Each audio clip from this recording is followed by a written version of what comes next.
Grammar Girl here. I'm Mignon Fogarty, and this week I have a quick and dirty tip about Apple, podcasts, and prepositions. And a meaty middle full of intrigue and linguistics by Michael Cannell, author of the new book Incendiary, about the manhunt for a 1950s serial bomber. Let's start with a quick and dirty tip. Last week, Apple changed the way it talks about podcasts. In the past, we used to say subscribe on iTunes. But when Apple launched its Podcasts app on the iPhone and iPad a few years ago, that kind of didn't make sense anymore because many people weren't subscribing on iTunes anymore. They were subscribing on the Podcasts app. So now Apple says I should ask you to subscribe on Apple Podcasts, which makes me happy because it makes more sense. But what makes me super happy is that they also provided preposition guidance. They say, quote, refer to content on Apple Podcasts, not in Apple Podcasts, unquote. And this is great because either would be grammatically correct. So it's nice to have someone say, no, this is the way we want you to say it. It's a style guide. I've done shows in the past where we talk about how confusing it is, especially for people trying to learn English, that in some situations multiple prepositions are correct. You can tell your friend you are in a restaurant or at a restaurant. You can talk with someone or you can talk to someone. And you can argue that there are subtle differences between those meanings, but in reality, people often use them interchangeably. Maybe I'm unimaginative, but I can't imagine anyone would argue that there's a difference in meaning between on Apple Podcasts and in Apple Podcasts. And I've had people ask before whether they should say something is on an app or in an app. So it's nice to have an answer. Thank you, Apple. And with that, I'll say please subscribe to Grammar Girl on Apple Podcasts. It's free and you'll always get the new show as soon as it's available. Before we get to the meaty middle about using language to solve crimes, today's show is brought to you by Babbel, the #1 selling language learning app in the world. Maybe you want to learn a new language for travel, or to talk to friends and family, or for business reasons. Or maybe you've just always wanted to speak another language. We've done shows about learning a new language in the past, so you know it's a great workout for your brain. It keeps you sharp, and since I'm interested in keeping my neurons alive, I'm using it to learn Spanish. You could learn Spanish, but they offer 14 different languages, including French and Indonesian, so take your pick. It's easy to fit into your life because Babbel offers short and convenient 10 to 15-minute lessons that quickly teach you how to have real-life conversations in a new language. You'll get ready for all kinds of practical situations like ordering food, asking directions, talking business with colleagues, and more.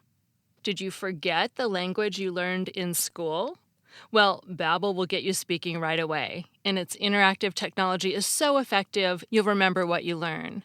Plus, you can access Babbel on your desktop, smartphone, or tablet, and sync your learning process across your devices. I go through the lessons on my phone when I'm walking or working out at the gym. And right now, Grammar Girl listeners can get 3 months of Babbel free when you sign up for 3 months. Visit babbel.com/grammar and use the offer code GRAMMAR. That's babbel.com/grammar. And now on to the meaty middle. Every perpetrator leaves evidence at a crime scene. Blood droplets on carpet, fingerprints left as hidden oil patterns on drinking glasses, clothing fiber on corpses. As fans of crime shows know, the forensic team's job is to find evidence and unlock its meaning. But evidence doesn't have to be tangible. Language also helps solve crimes. Detectives specializing in the growing field of forensic linguistics, word scientists, look for language in ransom notes, threatening texts, and other communications that may reveal the offender's identity or state of mind. They study cadence of speech, grammatical lapses, or terms associated with a specific region. Northerners tend to say faucet, for example, while Southerners say spigot. So if a ransom note demands that a bag of money be left by the spigot behind a warehouse, your kidnapper is likely a Southerner. In Michael Cannell's book Incendiary, about the manhunt for a 1950s serial bomber, Detectives noticed a small disparity in dialect that they hoped would lead them to the fugitive's neighborhood. The bomber made the bombs himself from ordinary pipes and other hardware. In canvassing plumbing outlets, the police found that New Yorkers call a short stretch of galvanized connecting pipe line pipe coupling. But north of the city, the same item was known as well coupling. The detectives therefore assumed that the bomber lived in a northern suburb because he called his pipe well coupling, like the Northerners. But they knew little more than that. In desperation, they showed satchels of evidence to Dr. James Brussel, a psychiatrist with a particular interest in the workings of the criminal mind. Dr. Brussel noticed a reliance on awkward, old-fashioned phrases such as treachery and dastardly deeds in a handful of letters the bomber had sent to newspapers. The letters, he later wrote, quote, sounded to me as though they'd been written in a foreign language and then translated into English, unquote. So the bomber was probably foreign, but of what nationality? Detectives suspected the bomber was of German descent because of his vaguely Teutonic handwriting. His G's ended their circular form with an eccentric pair of horizontal slashes, like an equal sign. Dr. Brussel concluded the bomber was more likely Slavic after comparing his campaign to the prolific bombings of anarchists and other radicals in Eastern Europe. If the bomber was, in fact, an Eastern European who lived north of the city, he probably lived in Connecticut, where Slavic enclaves had formed around factories and mills. These conclusions drawn from the bomber's language and lettering narrowed the search window. A few minutes before midnight on January 21, 1957, detectives knocked on the door of a wan, middle-aged man named George Metesky. As Brussels predicted, Metesky was of Lithuanian descent and a resident of the industrial town of Waterbury, Connecticut. While searching Metesky's house, detectives found a notebook filled with handwriting that appeared to match the bomber's. They handed Metesky a pen and asked him to write his name on a yellow legal pad. They watched spellbound as the familiar block letters appeared on the page. The G, in George, had the telltale double bars. Despite this early success, it took another 40 years for forensic linguistics to come into its own.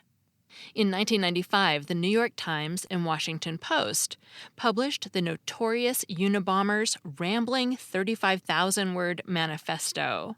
A social worker in upstate New York named David Kaczynski recognized the idiosyncratic phrasings and alerted authorities. In response, FBI linguist James Fitzgerald matched the language in the manifesto. The Unabomber's reference to African Americans as Negroes, for example, and his use of chimerical and other rarefied words, to letters and other texts written by David Kaczynski's estranged brother Ted, a math professor turned recluse. Forensic linguistics reached a new level of legitimacy when a judge accepted Fitzgerald's word analysis as cause to issue a search warrant for Ted Kaczynski's Montana cabin, where police found bomb-making materials. Today, forensic linguistics increasingly relies on computer analysis, as was the case in a recent literary riddle. The Cuckoo's Calling, a detective novel about a supermodel's suicide, was published in 2013 to respectable reviews, though critics noted that it was suspiciously polished for a first-time author.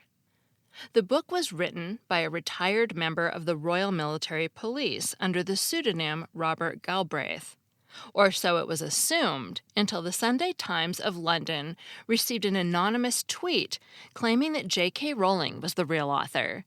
The mystery novel now had its own mystery. The Sunday Times hired Patrick Uola, a computer scientist at Duquesne University in Pittsburgh, who used stylometric software to compare word usage in The Cuckoo's Calling with the Harry Potter texts. The program considers millions of features, including most frequently used words and patterns of words used together.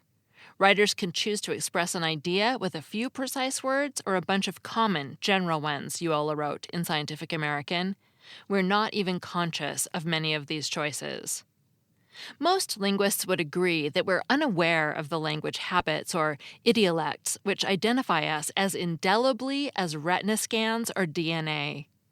Forensic linguistics is a growing field, as each of us leaves our idiolect in a lifelong trail of emails, texts, and tweets. Our linguistic fingerprints are everywhere. That segment was by Michael Cannell, author of the new book Incendiary, about the manhunt for a 1950s serial bomber. I've fallen behind on the Where I Listen shoutouts, so I won't do them all today, but I've read them all and I love seeing them. Thanks to Corinthia, who listens while she swims in the mornings, and Rita, a girl who went to Catholic school and had a mother who loved to read the dictionary. She listens while walking the dog or at the gym.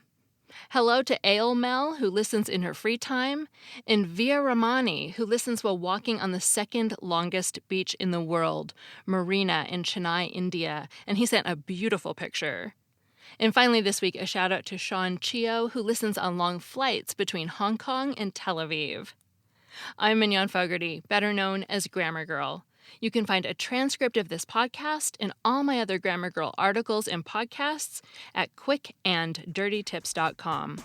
That's all. Thanks for listening.